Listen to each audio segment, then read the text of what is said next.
மனித பண்புகளையும் உறவையும் மதிக்க கற்றுக் கொடுங்கள். ஃபார்மல் ஆடை என்றால் ரேமன் என பெயர் வாங்கியவர்.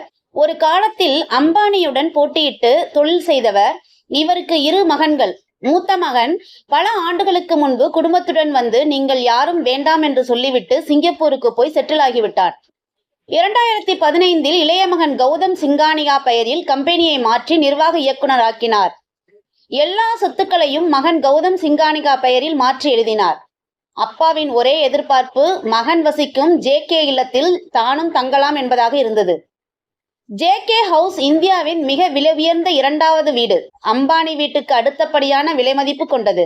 அதில் விஜய் சிங்கானிகா கேட்டது ஒரு அறை. அதை கொடுக்க மகன் மறுத்துவிட்டார்.